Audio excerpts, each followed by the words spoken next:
Global Radio ekenakyo ekeumbu milima mabonde na mito hiko pale pale, dunia hiko vile vile, milima mabonde na mito hiko pale pale.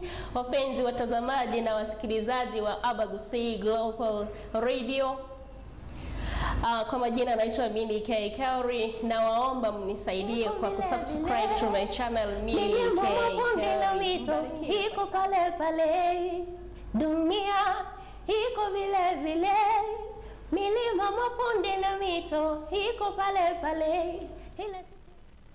Haya basi, asante sana. Zikiwa zimekatika 17 dakika baada ya saa 2 saa za Afrika Mashariki, kama ambavyo nilikuahidi magazetini, tunaingia kwa sasa hivi. Ukiangalia kule upande mwingine kunaye Omwana Bwabagetu.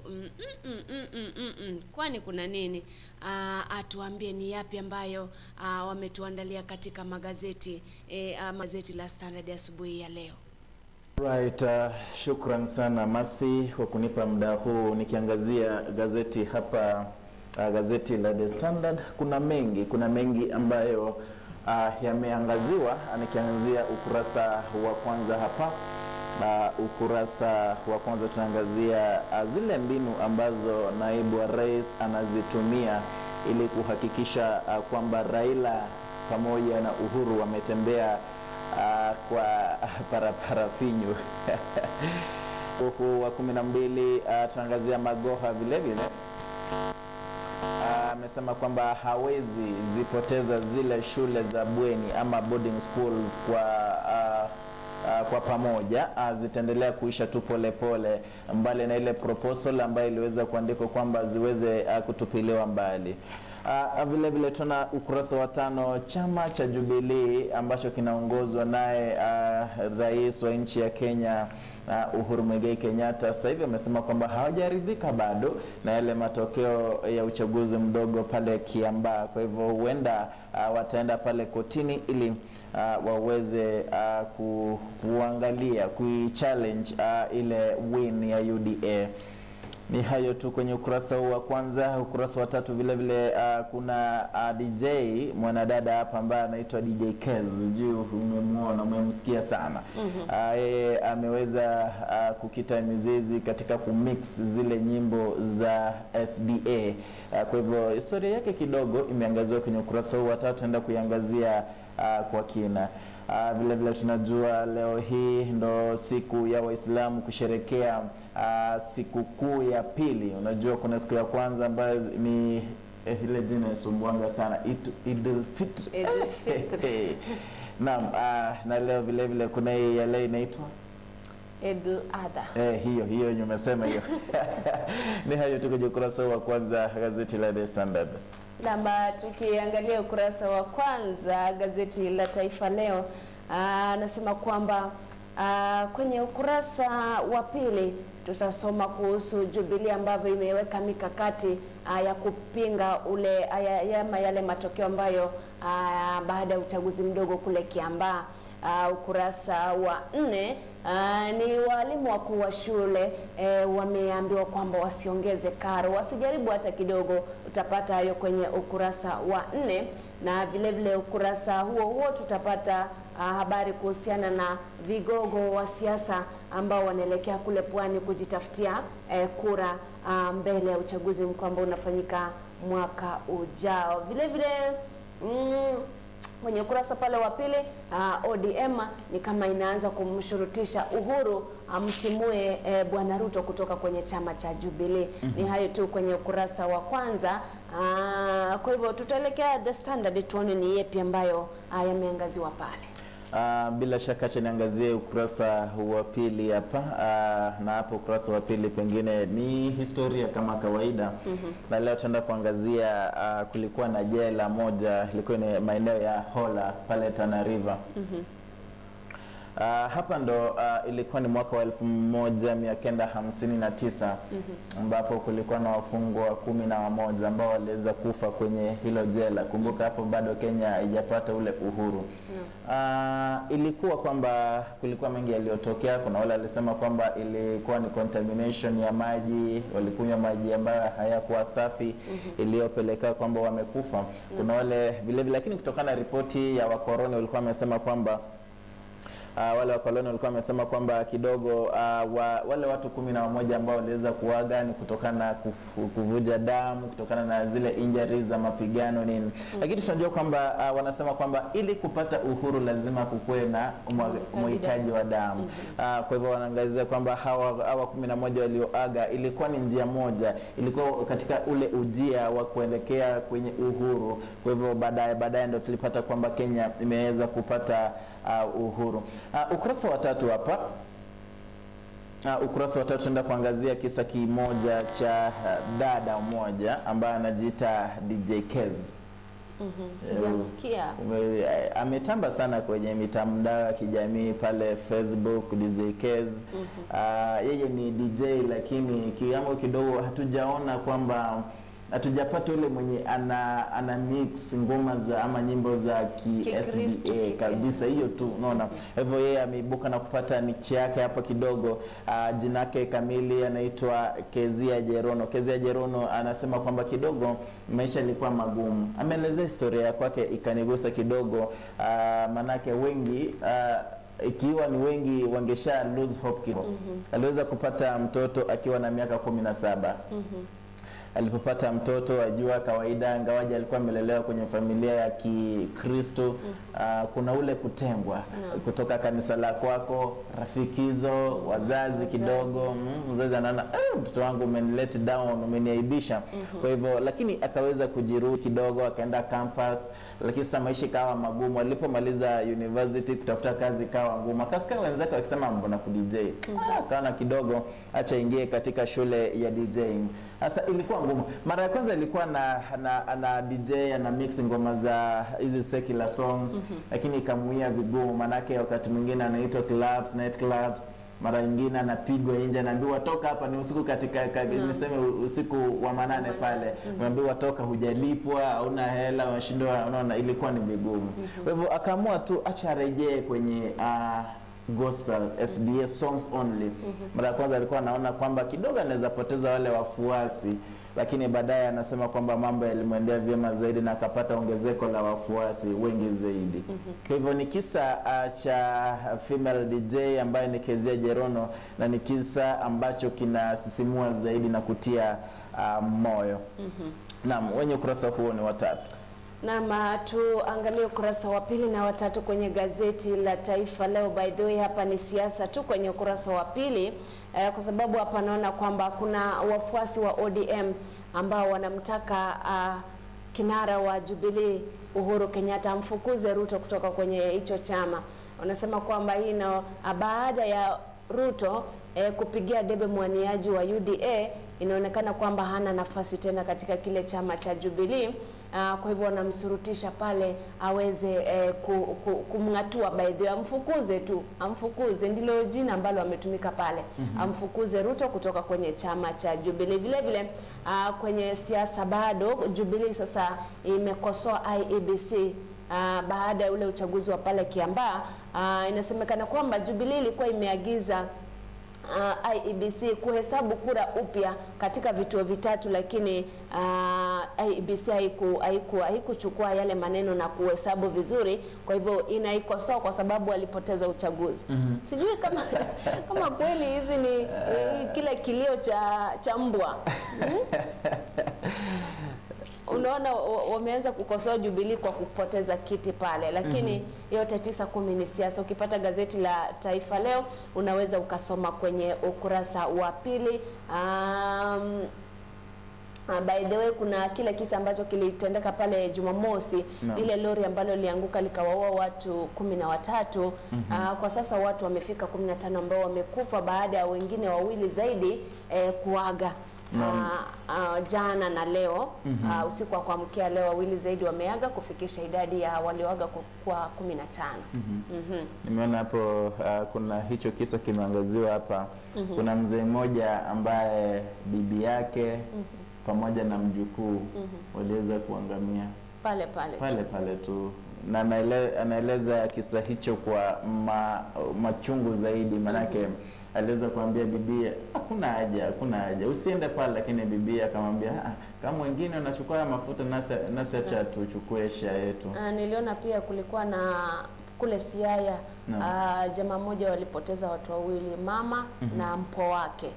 Kwa hivyo inakuwa ni visa vya kusikitisha sana, mpaka unajiuliza ni lini tutajifunza, when will we learn kwamba mambo kama yale ukiona lori limebingiria pale ufai kukimbilia mafuta. Lakini unajua na nikwambie ukweli, hata leo tuseme lori lingine limebingiria pale pengine kwa hiyo njia ya Kisumu Busia, na kuambia ukweli kwamba kuna wengi bado wataenda pale kusifonia ile mafuta. Na bedhe kuna kisa ambacho hicho chini nimekuwa nikielezea, mama yule alieleza hadi nikaifeel, unajua yeye aliona mtoto wake akienda na nyanyake ama bibie kwenda kuteka yale mafuta ama kuchota yale mafuta, lakini akamwambia mtoto wake kuja, mtoto akasema naenda na shosh.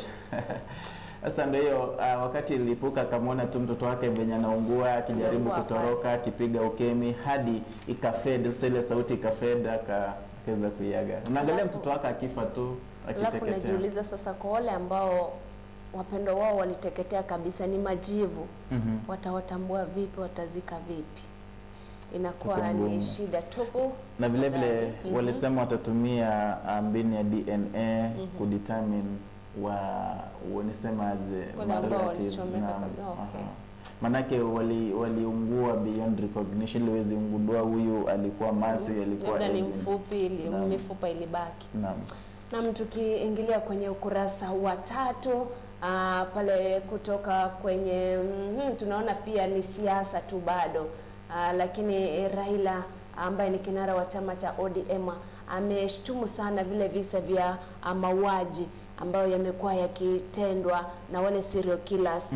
Kuna yule Masten Wanjala na kuna Evans Juma Wanjala pia ambao wameweza kukamatwa, na wameonyesha by the way maafisa wa polisi mahali ambapo baadhi ya miili ambayo wale watu ambao waliuawa walikuwa wameiweka.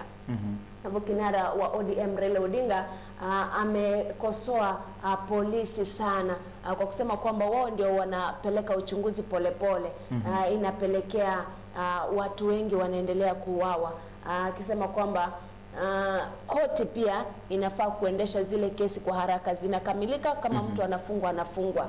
Niliona mwingine alikuwa anasema yule alisema ati akili yake haiko vizuri. Akili yake ilikuwa vipi vibaya wakati alikuwa anaua?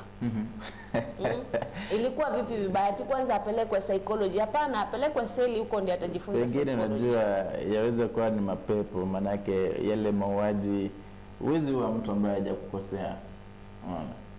Na kuna mtu ambaye amezaliwa hivyo, damu yake iko hivyo, utampeleka psychology ubadilishe damu ya kwake? Ndio nimesema kwamba pengine ni mapepo. Heri waite wale mapasta wote wamuombee kabisa, wamtakase ashakumsima tusi, lakini kuna pasta wengine jamani, unasema tu afadhali ujiombee. Haya, bado kwenye huo ukurasa wa 3 kutoka kule Molo, polisi wamekashifiwa baada ya wao kujikokota kumfikisha mkuu wao kule kwenye koti.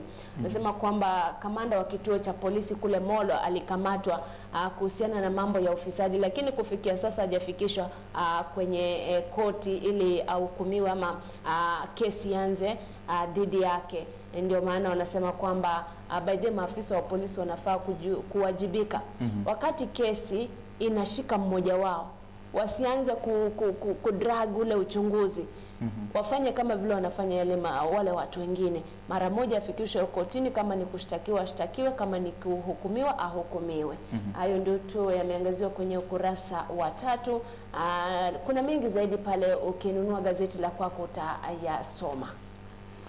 Naam, acha niangazie ukurasa wa 4 hapa naenda kuangalia ile sherehe inaitwa Idul Adha. Hiyo sasa. Sasa zungumzia mengi zaidi, ingawaje amesema kwamba hii ni sherehe ya pili kutokana na ile ingine inaitwa jaza tu, ile ya kwanza ile mwisho wa Ramadhan. Hiyo sasa. Na wasema hiyo ndio sherehe ya pili. Na tena pale naibu wa rais William Samoei Ruto aliweza kupeana mbuzi 150 kwa wenyeji wale maeneo ya Mombasa, Kilifi, Kwale county zile waweze kugawana ili kusherehekea siku hii ya Idul Adha. Nimejaribu sana. Kwa hivyo kwa Waislamu wote tunawaambia sherehekeni and be safe. Kwenye ukurasa huo vile vile tunaangazia kuna wanafunzi 10,705 ambao wameweza kubenefit kutokana na Equity's Wings to Fly scholarships. Watu wangapi? 10,705 Kenya mzima. Naam. Ni wachache kwa Equity. Lakini ni ongezeko, kumbuka ya kwanza ilikuwa ni watu 9,000. Kwa hivyo wameongeza kidogo. Lakini swali ni je, wanatumia mbinu gani kupeana hizo scholarships? Ndio hata sijui, kwa sababu wanasema unaweza ukachukua fomu kule kwenye benki zao au ukajaza. Wengine wanajaza online. Sasa mimi ile criteria sijui, lakini wakati kuna mtu alikuwa anajaza nikaona ni upate max ama alama 280 kwenda juu. Na uwe ni maskini kweli. Uwe hauna njia ya kupeleka mtoto shuleni ama ya kupelekwa shuleni. Na wanatembea pale by the sijui kama wanasema wanatembea, sijui kama wanatembea kuhakikisha kwamba kweli huyu ni maskini ama bado. Lakini Kenya ni Kenya tu. Ni Kenya lazima. Nishaona wanafunzi wengi ambao wamehitimu ile maki ambao wanaitaka, lakini kidogo na watoka familia zenye hazijiwezi, lakini wanateseka zaidi kuhakikisha kwamba wamepata. Yaani lazima kuwe na mtu akuconnect pale, unaona. Hiyo ndio inakuwa ni shida kubwa. Naam. Nikiona kabla hujaangazia pale naona Nyamosho Mwata anasema DJ Keza. Anasema anamfuata sana. Na vile vile kuna msikilizaji wetu kutoka kule sehemu za Pretoria anaitwa Akili Patient, anasema anatupenda sana. Na Faido Ndunge pia nimemwona pale. Asante sana. Ukurasa wa 5 ni yale tu ambayo umeangazia. Kuna tetezi kwamba Jubilee wanaelekea kotini ili waweze kupinga ule uchaguzi wa Kiambaa. Si tetesi, walizungumza wale baadhi ya viongozi wa Jubilee jana, kama ulitazama, walisema tunaelekea kotini kuenda kusema uchaguzi uko wa haki na kweli. Na wakasema kitu kimoja. Sasa nikashangaa, wao wenyewe walikuwa wanaona tallying ni kipi kibaya pale. Wakubali tu. Unajua vitu zingine sielewi, lakini wakubali tu. Maana unajua UDA ilikuwa na tallying center pale headquarters za kwao pale, headquarters zao zitakuwa pale along Riara Road ni Nairobi. Na walikuwa napata real time updates. Na walikuwa kwa zile polling stations 154 walikuwa na agents 300 and then they were well coordinated. So by saa 1 jioni washapata provisional results zote. Mwanzo before IEBC waanze, unaona. Kwa hivyo na walikuwa na keep ile evidence, unaona, ikipigwa picha WhatsApp, unaona, ilikuwa ni vyema zaidi. Hata kama kungekuwa na utofauti wa kura za IEBC na UDA lazima wangejua, lazima wangejua. Nazo uliona kwamba ngawaje IEBC kwa ametangaza, wao walikuwa wameanza kucelebrate mapema, wamejua yale yanatokea. Kwa hivyo sijui kwamba wizi ulitokeaje, manake naona hapa David Murathe ambaye ni vice chairman anasema kwamba we are not satisfied with IEBC results. We have concrete evidence to show that manipulation was done by certain individuals. Mimi nasubiri nione hiyo evidence pale kwenye mahakama na nione ni kipi kitafuata, lakini wanasema kwamba ni normal watu kwenda kotini in Kenya especially. Mtu akishindwa hataki kujua, lakini bora tu ameshindwa kotini. Lakini unajua kwa upande wangu naona kwamba ni njia moja tu ya kumarket UDA na kuifanya popular zaidi. Manake sidhamirii kwamba unajua ni kama ule wakati ambapo kila wakati naibu rais, kila wakati naibu rais. Sasa kila mtu hata mwenye hajui naibu rais Ruto anamjua. Sasa you're doing marketing for him by the way. Mnamuuza zaidi. Unajua ingekuwa vyema UDA ndio ingeenda koti kuuliza inakuwaje Jubilee wametuibia kura, unajua. Lakini si Jubilee kwenda koti kushtaki chama ambacho ni 6 months old in Kenya. Hailetu. Unajua pia sidhani kwamba hata kama UDA ilishinda pale Kiambaa kwamba inamaanisha kwamba iko na mshiko pale Mlima Kenya.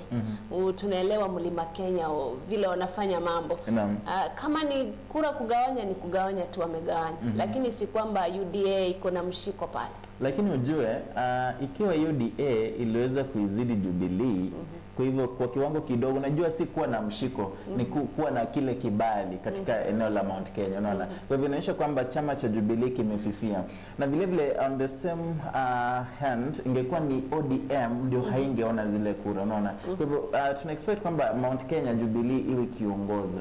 Unaona, ikiwa bado sasa hivi UDA imeanza kuchukua pale, unaona Juja nini, unaona inaonyesha kwamba kidogo imeanza kuwa na kile kibali, na sasa hivi najua kuna mwaka mmoja karibu miezi fulani kuelekea uchaguzi. It's a very long time ya mambo kubadilika. Naam, kwa hiyo politics najua hata siku 2 za long time. Anything can happen within a fortnight. Naam.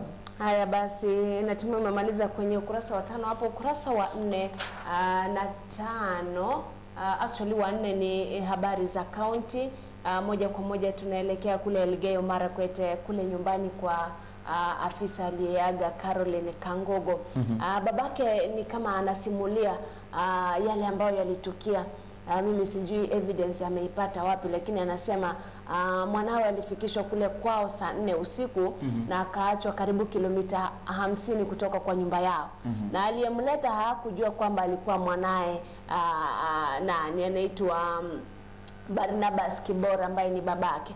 Nasema kwamba baada ya hapo aliingia bafuni na akajipiga risasi. Sasa mimi hata kama alikuwa afisa wa polisi ambaye ameretire, sielewi yale ambaye anayasema, ni yale ambayo nilisikia media ikisema.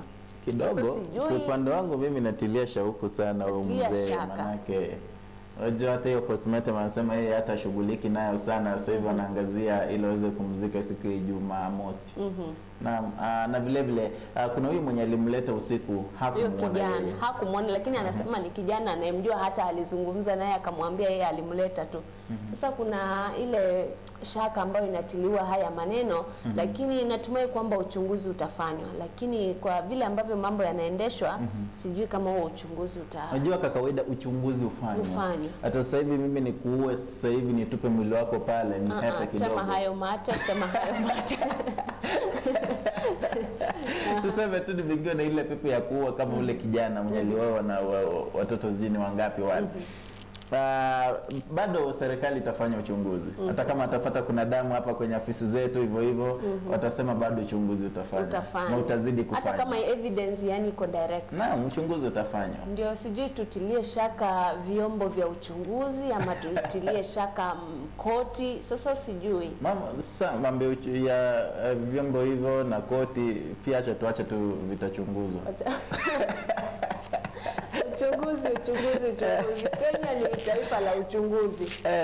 Anyway, bado pale ukipata gazeti lako la Taifa Leo utaendelea kusoma zile habari za baba Kangogo akisimulia nyakati za mwisho za mwanawe. Pia pale vigogo wa siasa sasa wanasema hapa wamevamia eneo la Pwani kusaka kura na uungwaji mkono. Kwa sababu ukiangalia weekendi Ruto alikuwa kule, vile vile Raila alikuwa kule.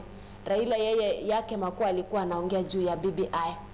Sema kwamba BBI ina maneno matamu zaidi pale ndani. Sema kwamba BBI haitaki kuongeza nafasi, inataka kupunguza nafasi. Inataka kufanya nini? BBI inataka kupunguza matumizi ya serikali. Sasa sijui ukiongeza constituency 70 unapunguzaje matumizi ya serikali? But then do you know ile sitting allowance hawa wanasiasa ambao ni viongozi wanapata ni kubwa sana. Sitting allowance ya siku moja. Sasa niambie katika mwaka mzima amefanya vikao kama 100. Mahala tofauti tofauti. Anapewa traveling allowance. Nini hiyo allowance ma accommodation. Pata kwamba ni pesa nyingi zaidi.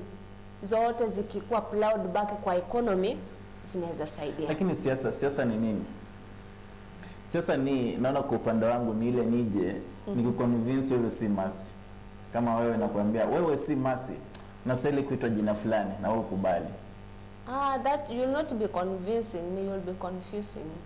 Sasa sijui nisema aje, manake siasa mimi mwenyewe sielewi. Unajua kuna jambo leo unaona tu wenyewe huyu kiongozi, huyu mwanasiasa yeye amenidanganya, lakini bado utampigia kura. Bado unampigia kura. Yaani sijui inaitwa persuasion, the power of persuasion. Pengine kabla hujatoka nizungumzie hayo, kuna pale niliona hapa Ruto na Raila waliweza kugongana pale Coast kuhusiana mambo hayo tu ya BBI.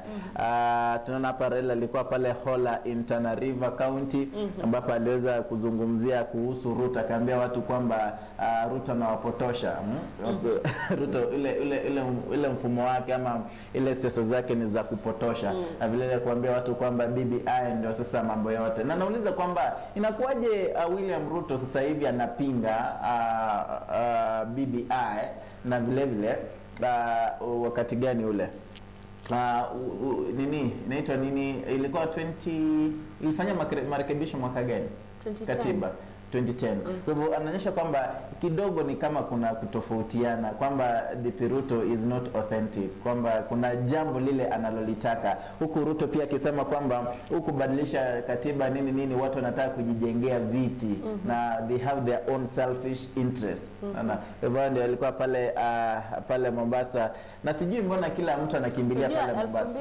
2010 bado kulikuwa Ruto bado alikuwa pamoja na Raila. Naam. Kabla hajama ingie Jubilee na Raila alikuwa pro constitutional changes. Kwa hivyo hakuna njia hangemuunga mkono kwa sababu alikuwa chama kimoja. Lakini ametoka kule. Sasa anapigania maslahi. Ni swali zuri anauliza, by the way. Anauliza kwamba inakuwaje wakati ule alikuwa anapinga kumbuka ile katiba marekebisho, lakini sasa hivi anatetea ile katiba yenye iligeuzwa wakati ule. Inakuwaje? Inamaanisha kwamba ya sasa ambayo yale marekebisho ni mabaya zaidi kuliko yale ya mwanzo. Sasa ndio nauliza kwamba zile katiba ni ile ilifanywa marekebisho mwaka wa 2010, sio? Hiyo katiba ndio yeye mwenyewe hakuwa anaitaka. Sasa hivi mbona yeye anaitetea hiyo yenye ilifanywa marekebisho? Sasa unataka asitetee ile marekebisho ifanywe. Yaani tofauti ni umegeuza maneno. Hataki hii. Period. Vile ambavyo hakuwa anataka ile. Kwa hivyo tubaki vile tuko. Mambo ya siasa kweli.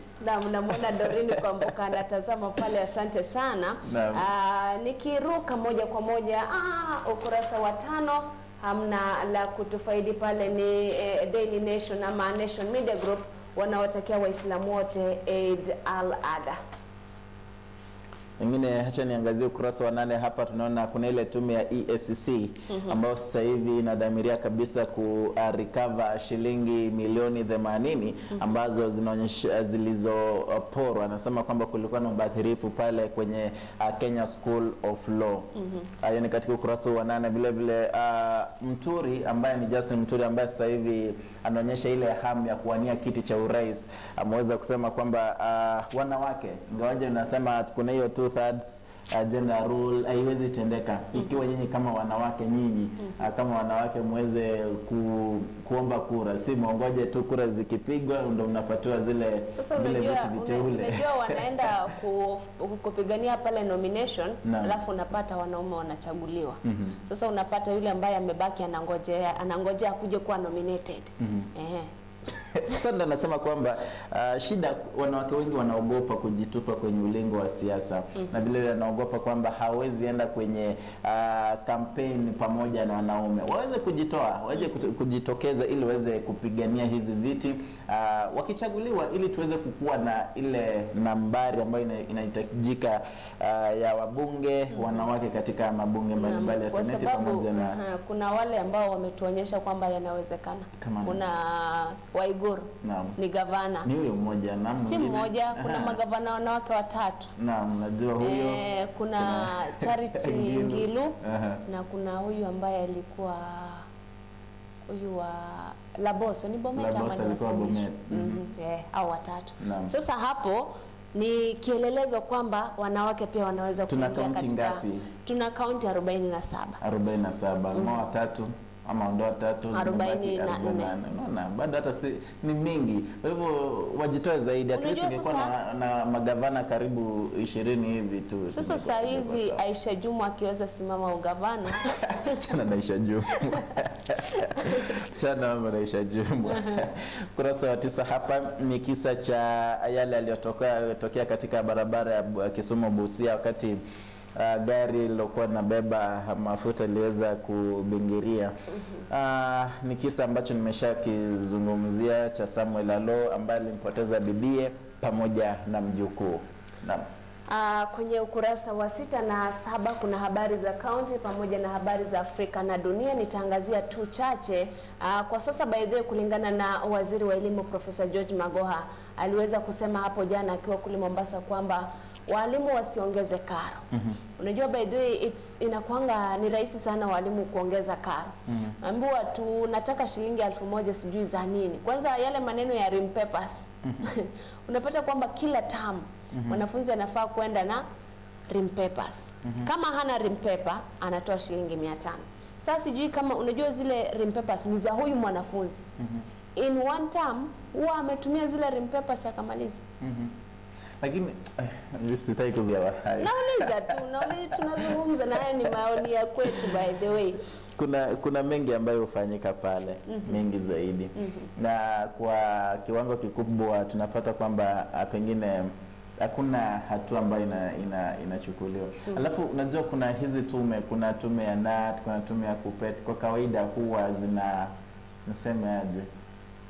favor sana walimu wakati maybe tuseme kosa limepatikana.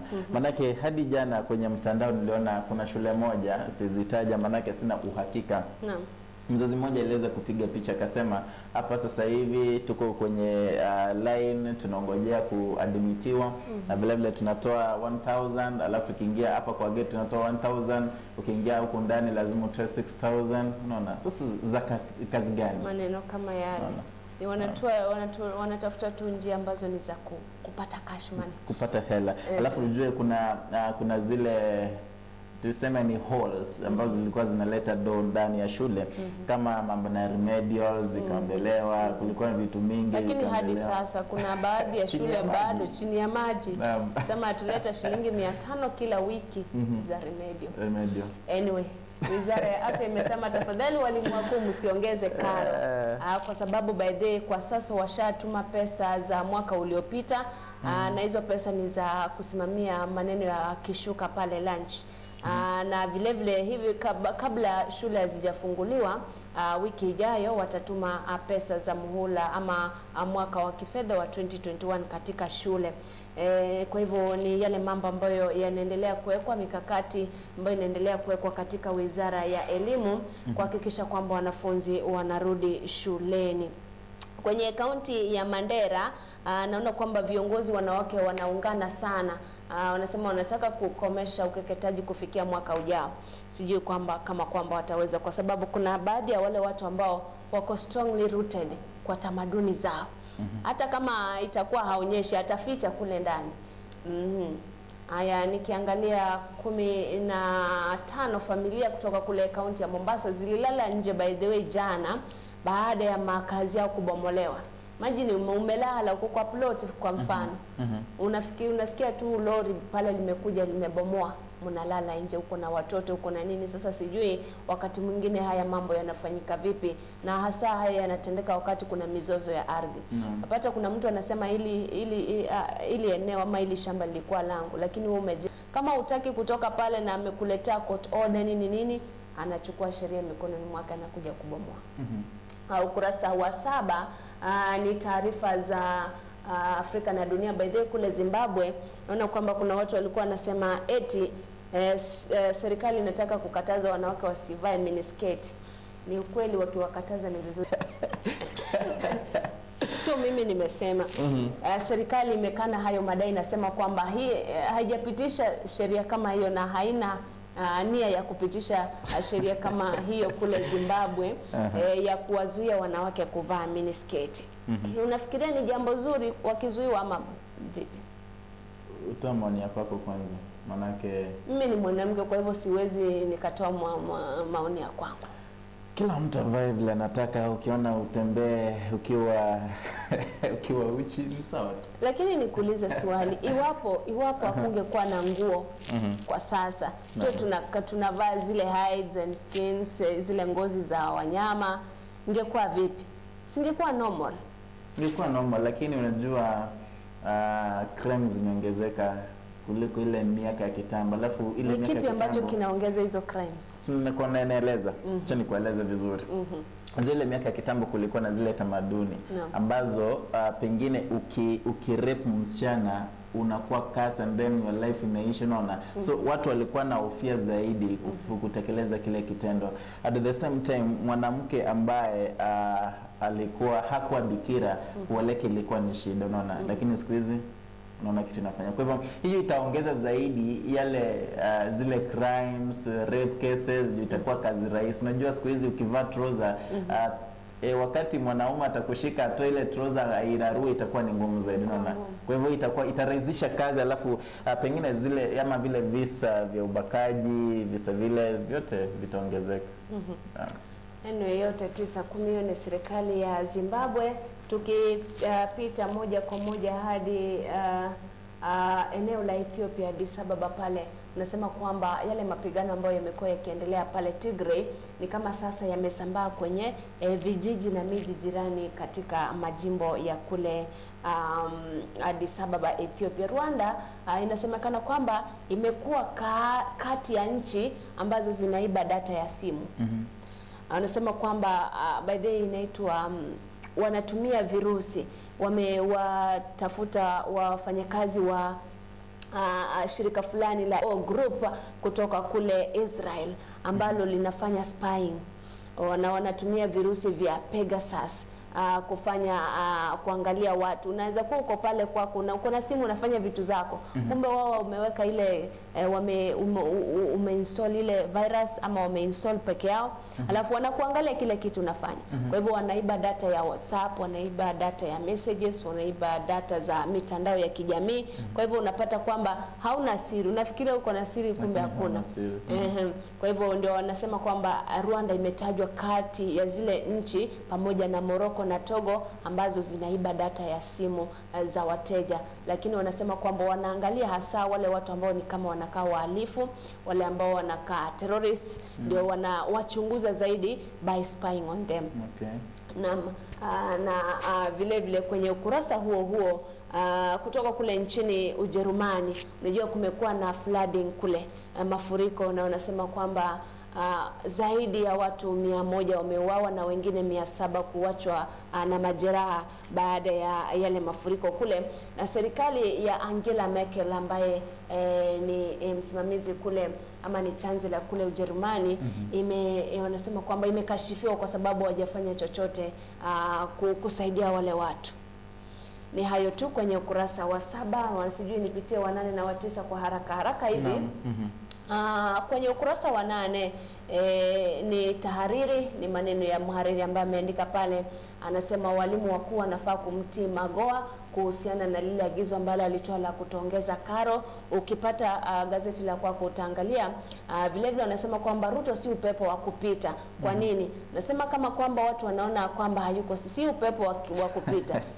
Ni mtu ambaye ana maneno.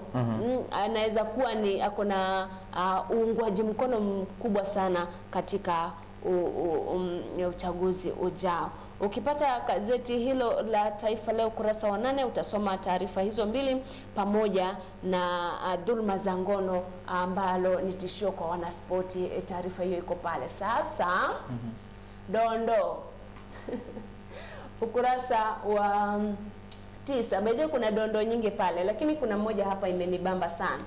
Nasema kwamba alipokea hela kutoka kwa mpenzi wa mkewe. Sasa wewe ni bwana, umeoa, una watoto. Mkeo amepata kazi tuseme Nairobi. Umemkubalia aende ufanye kazi kule. Sasa kila mwezi anakutumia pesa. Sasa siku moja unapokea pesa kutoka kwa mwanamume mwingine. Alafu mkeo anakupigia simu, umepokea pesa? Ndio, unajua ni zile za kawaida.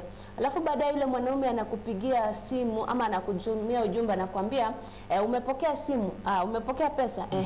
Sasa mkeo ni mpango wa kando wangu, aliniambia nikutumie hizo pesa. Utafanya nini? Utafanya nini katika kisa hicho? Imagine uko nyumbani na watoto. Naam. Lakini yako kule. Sasa unakuja hujui umekuwa ukipokea pesa, unafanya mahitaji hapa, unafanya kila kitu. Sasa ukuje kuambiwa kwamba niliambiwa nitumie hizo pesa. Ati wewe ni nani? Mimi ni mpango wa kando wa mkeo. Hai, utafanya vipi? Hamna utakalolifanya. Hamna. Utafanyaje? Una watoto wako sio? Unaishi kwako. Bibio ndiye huyo hata si bibio, mwanamke ndiye yuko hapo na wewe sio? Basi kaishi maisha yako na watoto wako, ujipange. Na akija atasema anataka watoto wake. Atabaki na mpango wake wa kando. Kama hayo sijui anatendeka vipi, mbona si mngehama nyote pamoja. Wakati mwingine kuna yale mambo ambayo amepata kazi kwingine na kazi ya kwako hapa na alafu vile vile watoto. Najua kuna wale watu wataki utoe mtoto shule hii umpeleke shule ile, unaona, kutokana na ule msingi aliokuwa nao kutoka kwa ile shule. Kwa hivyo unaacha tu. Hii hiyo bibi yangu ameenda pale pengine ameamua kuwa na mpango wa kando. Ni sawa, watume tu hela. Kwa hivyo inamaanisha hata wewe huko unajishughulisha. Si hata kama ni hivyo bado mwanamke sijui, sielewi, lakini jambo ambalo nitalifanya mimi sitamuuliza. Mama, tabaki na watoto wangu tu. Pesa atatuma ni za watoto wake, wanalindwa. Na mwisho anarudi nyumbani.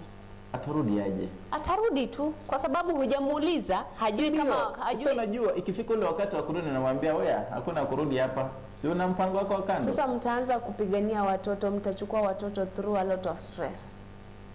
Naam, unajua wakati mwingine unasema whatever may. Hapana. Ufikirieni ikuje tu. Manake kama mtu akai mwaminifu katika ndoa kidogo. Anyway, na kuona Dickson Alois kutoka Embakasi pamoja na Naumbo Chari na Edwin Datemo anasema anatuona, asante sana, good morning. Hilo swali viliuliza ni swali gumu zaidi. Si gumu. Ni rahisi tu. Na ukoje? Ni ukubali arudi muishi pamoja. Kila mtu na mpango wake wa kando bado afanye vitu zake. Na unajua itakuwa vigumu zaidi kuishi naye kwa nyumba moja.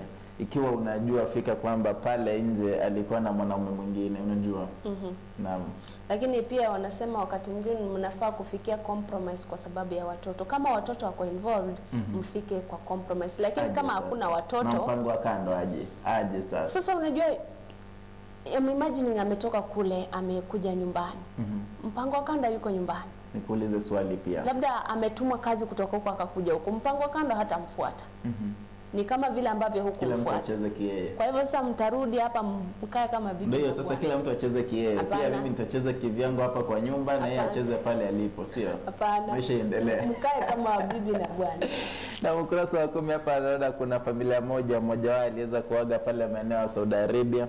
Na bidii Saudi Arabia ni mambo mengi yametokea zaidi. Sana ya mauaji ya wafanyikazi ambao ni wa asili ya Kikenya.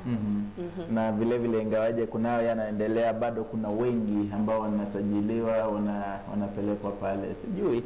Lakini kuna 24-year-old woman ambaye aliweza kufa pale kutokana na unclear circumstances pale Saudi Arabia mnamo Mei. Lakini kutokana na familia yao pale Chiromo Mortuary hapo jana, ambapo chief government pathologist ambaye Johansen Oduor aliweza kusema kidogo mwanamke yule alikuwa na mengi pale kwenye shingo, ni kama alikuwa amefinywa, vile vile kulikuwa na injuries mingi zaidi kwenye mwili wake. Kwa hivyo anasema kwamba kidogo jinsi wamesema si hivyo, kuna mengi ambayo yaliweza kutokea yaliyosababisha kifo chake. Ni hayo ukurasa wa 11 ni matangazo. Ukurasa wa 12 hapa ndo tunaangazia Magoha ambaye alisema hapo jana kwamba hakutakuwa na kufungwa kwa shule za bweni ama boarding schools jinsi watu wengi wana propose. Lakini anasema kwamba wataangalia jinsi ya kuzikomesha mdogo mdogo, kwamba zile shule geni ambazo zinadhamiria kwamba ziwe shule za bweni hazitakuwa zote zikuwe ni shule za day school. Aliweza kuyasema hapo, akasema kwamba itakuwa ni vigumu zaidi ku abolish 4000 schools, boarding schools in Kenya. Ingawaje anataka kwamba shule zote zikuwe za kutwa naam.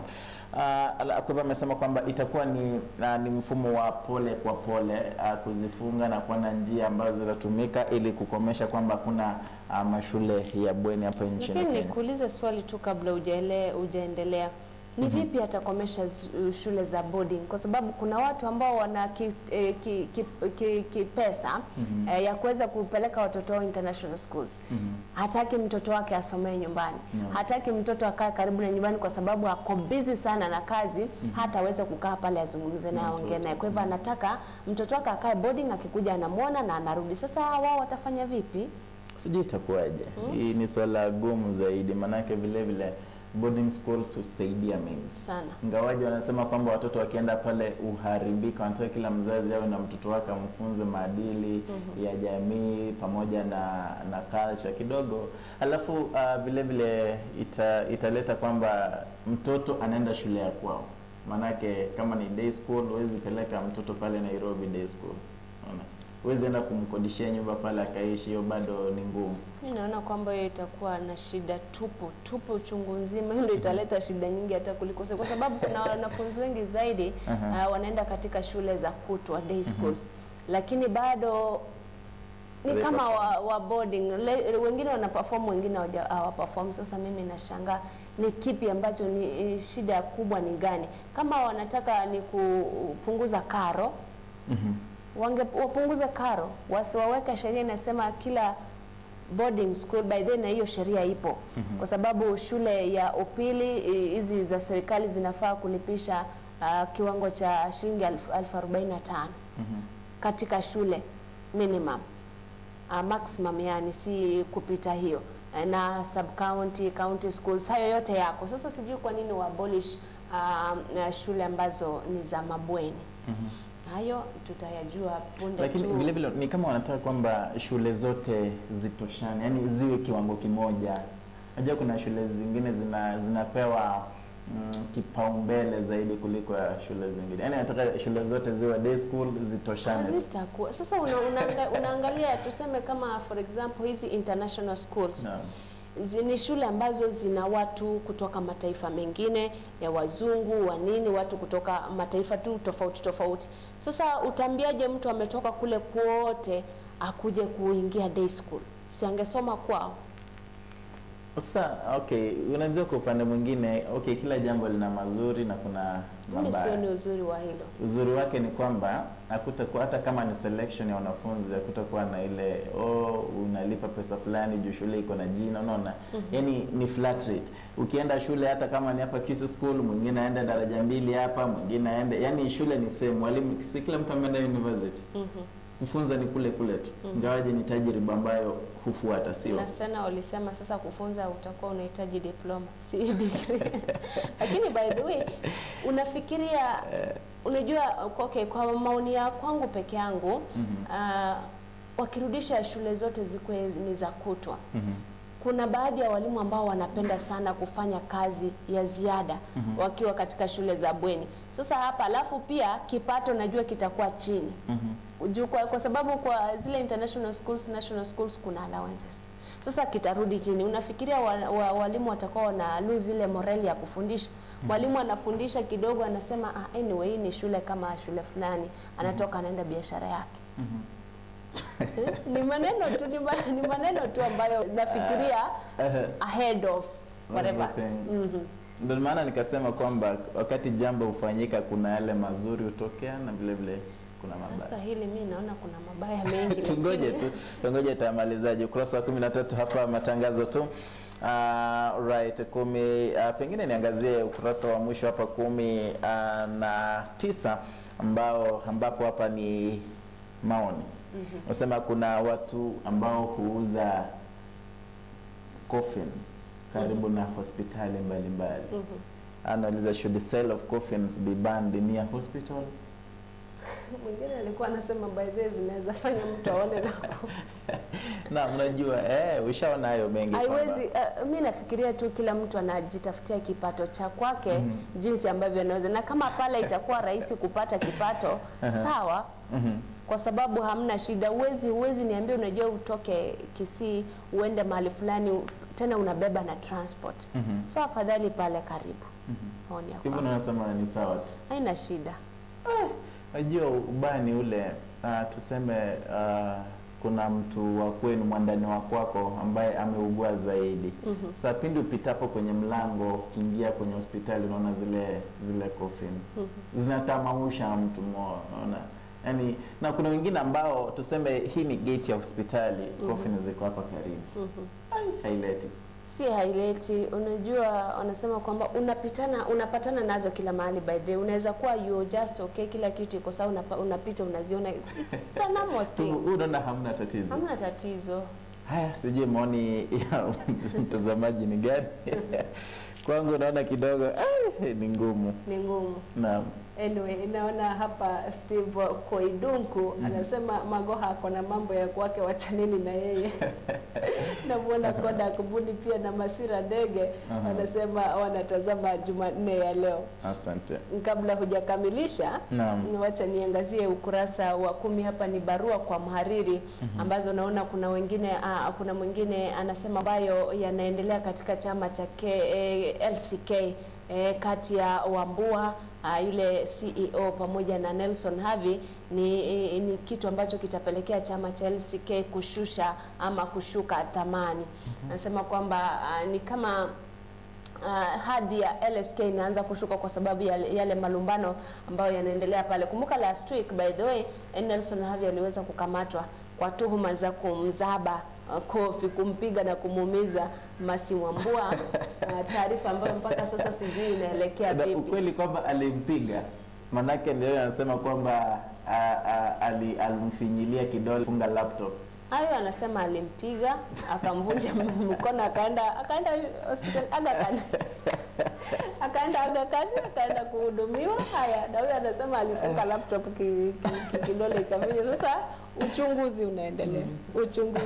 Habi mwenyewe nilienda alisema kwamba nimesikia anasema kwamba nilivunja miguu, nikavunja mikono na anatembea. Kenya kweli. Namuna Disha Teli kutoka sehemu za Narok anasema ako ndani. Haya, tukiachana na hilo jambo la LSK by the way, Wakenya wanashauriwa wakuwe macho sana, hasa wakati tunaelekea uchaguzi mkuu ujao. Kwa nini? Kwa sasa viongozi kadhaa wataanza kuweka mikakati ya maendeleo. Mtu analeta tractor by the way inaanza kulima barabara. Barabara ilikuwa imelimwa, imewekwa kama ni morom, iko vizuri, tena analeta anaanza kufukua. Alafu anasema nitawawekea lami barabara. Wakati kumebakia mwaka mmoja. Ulikuwa wapi miaka 4 iliyopita? Sido nilikwambia wajua sasa ile kufumba watu macho. Anasema kwamba wataanzisha miradi ya maendeleo kutafuta kura. Mwingine anakuja anasema huu uwanja nitawajengea vizuri, kuwe vizuri. Analeta mpaka trakta inalima, lakini wale watu wako sijui nini. Anaweza amua tu akuje aleta watu waanze kuchimba, aseme tutawawekea hapa kisima cha maji. Ikifika futi 20 hapo amewachia hapo, mmempea kura amepotea. Kwa hivyo wapiga kura wanashauriwa wakuwe macho sana, wakuwe ange wakati uchaguzi mkuu unakaribia mwaka ujao. Vile vile kuna taarifa kuhusiana na wanawake vile ambavyo ulisema kufuata ama kuwania viti tofauti vya uongozi. Wanaambiwa kwamba wafuate muongozo wake Martha Koome ambaye ni jaji mkuu hapa Kenya, wawanie viti vikubwa katika uchaguzi ujao. Taarifa hizo na nyingine utazipata kwenye ukurasa wa 10 gazeti la Taifa Leo. Kwenye taarifa ama gazeti la ukurasa wa 11, 12, 13 ni tunaangalia ugonjwa ambao unajulikana kama lupus. Ukipata gazeti la kwako utasoma, alafu utajua ni ugonjwa gani huo na jinsi ambavyo unaweza kuzuia, ama ni mikakati gani ambayo unaweza kuchukua ili kuhakikisha kwamba you're staying healthy. Sijui unalipi la kuangazia kabla nimalizie na maneno ya shangazi hapa. Kwangu nishamalizia hapa. Haya basi, kuna hapa shangazi anasema hivi. Kuna mtu mmoja ati shikamoo shangazi, na kijana ambaye tumependana kwa miezi kadhaa. Sasa ananipenda na mimi nampenda. Kwa hivyo ananiambia tupige muhuri mapenzi. Nasema tushiriki mapenzi kama muhuri wa pendo. Sasa nashangaa ati wanataka washiriki mapenzi ili adhibitishe kwamba kuna upendo, ati aweke muhuri pale. Sijui ikiwa ulikuwa wewe ungemshauri vipi huyu mwanadada afanye kitu gani? Pige muhuri kwani kuna shida gani? Miezi kadhaa, sio miaka kadhaa, miezi kadhaa. Wamechumbiana kwa muda upi? Miezi kadhaa, hajasema miaka. Miezi kadhaa, inaweza kuwa miezi 24. Hapana. Kama ingekuwa miezi 20, unajua ingesema miaka miwili. Izaida kubali muhuri uweze kuchapishwa ama kupigwa, ama mwingine apate muhuri kwingine. Na hiyo taharibu ndoa ya kwenu. Hakuna ndoa hapo, ni kuchumbiana, hakuna ndoa hapo. Ni ndoa manake ni wawili wameshakubaliana. Si okay, huu uchumba wako ni utaharibika. Kwa hivyo it is either they do the right thing ama they do the right thing. Na akishapiga muhuri alafu sasa imebond. That is hiyo ni crown ya hayo mapenzi. Mtazamaji hapa Global Radio, naona pale by the ukurasa wa 14 bado kuna ushauri wa Daktari Flo. Ukifika pale kuhusiana na magonjwa ya HIV unaweza ukajisomea. Kwa wale wapenzi wa sporti, ukurasa wa 15 na 16 kuna mengi zaidi ambayo yameangaziwa pale. Ni hayo tu katika ukurasa ama gazeti la Taifa Leo siku ya leo, lakini msifuate maneno ya wenzangu hapa, asiwapotoshe tafadhali. Haya, shukrani sana. Tukutane hapo kesho saa 2 kamili kwenye magazetini kama kawaida. Haya, asante sana Bosco Kapipa, nimekuona na D Chantel. By the way, tuende moja kwa moja hadi kwenye sehemu ya pili, tuendelee na mpango mzima wa Anza na Bwana. Shukrani. Asante.